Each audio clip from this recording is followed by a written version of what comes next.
We thought it was just going to be really the run-of-the-mill pregnancy and birth, labor and delivery.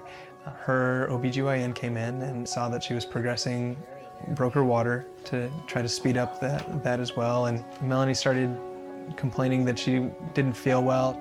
Then I see her kind of slump over to one side, her eyes roll back, and she starts convulsing. And I look over at her monitors and everything starts flashing 0. She's not breathing. They call a code blue.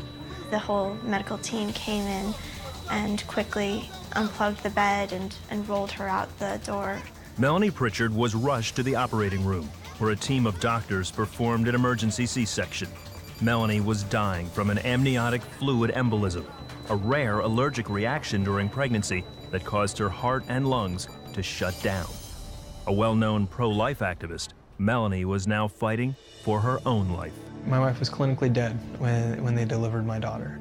They thought there was absolutely no way that she could come back, that she looked deader than dead. We were going through an emotional roller coaster. My first thought was, I'm a widower. And we'd only been married 3 years. I just remember sitting down and we just held hands and we prayed and we just pleaded with God that He may just bring her back.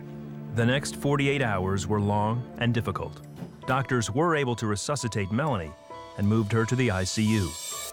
As she lay unconscious, Doug was allowed to see his new daughter for the first time. I look at her and she's got blonde hair and blue eyes, just like her mother, not at all like me. And the nurse asked me what her name is. Without hesitation, I said Gabriella, the heroine of God. It was probably the most bittersweet moment I've ever felt in my life. The bittersweet part of it is that Melanie may not be there, and that I may have to raise this little princess on my own. Meanwhile, Melanie's brother, a cardiac thoracic surgeon, arrived at the hospital and began reviewing her case. So they got her to the ICU, and she was extremely sick, and she wasn't getting better, she was getting worse. She was in a state of cardiovascular collapse. You don't survive stuff like that. They had asked us to say our goodbyes because they didn't think she was going to make it through it. I remember asking her vividly, if you have any fight left in you, then fight. I never thought it was going to be my little sister that was going to be the first one to go. I wouldn't accept her dying. He soon discovered that Melanie's low blood pressure was the result of internal bleeding from the emergency C-section. Doctors rushed her back to the operating room. They found a uterine artery that was just wide open, just draining her blood out.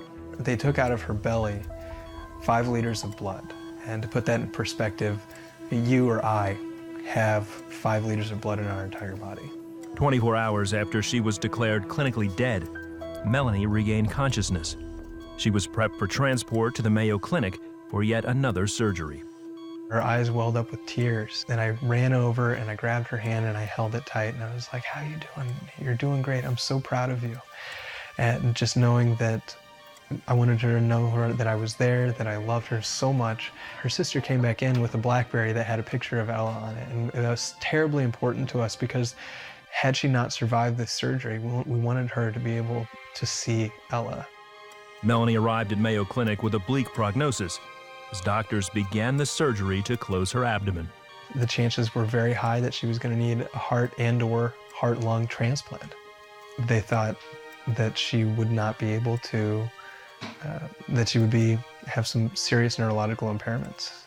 By now, many friends and family had gathered at the hospital to pray for Melanie. I remember looking around and seeing everybody just at one point or another just hang their head in prayer, and a lot of our friends that were at the hospital or that had come to the hospital were providing updates to people via Facebook and Twitter and sending the prayer chain, so to speak. Thousands tweeted, "Pray for Melanie," which even made Twitter's top 100 list in 2010. We heard feedback from Christians in the Middle East and Christians in the underground church in China that were sharing their prayers with us. That's a miracle that she had so many prayers helping her out. Within 24 hours of her final surgery, Melanie was breathing on her own and weaned off most medication. Within a week, she was released to go home. I woke up in this incredible peace.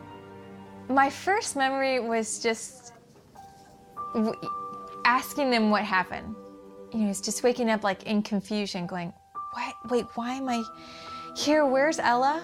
Yeah, the crazy thing is now she's totally normal. She's got no residual effects. She's got no neurological effects, no cardiac effects. She's as healthy as they can be. And Ella, who is a little angel, she's completely healthy. There's absolutely no problems with her. It's incredible. I'm a different nurse having gone through this as well. It definitely showed me the power of prayer. I don't remember anything that happened in the hospital.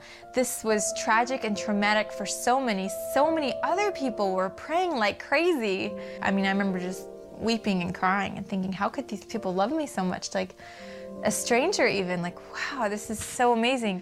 All I care about is having enough air in my lungs to tell my husband how much he means to me. And just really, you know, being present to my friends and to my family. Her recovery was a miracle. Her survival was a miracle.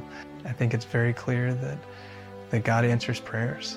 I had always prayed that the Lord would protect me in pregnancy and childbirth, because I thought with all the work that I do in the pro-life movement, if the evil one wanted to attack me, that would be this body would do it. So I believed in the power of prayer, but now that I've lived through the power of prayer, I believe it 100 times more.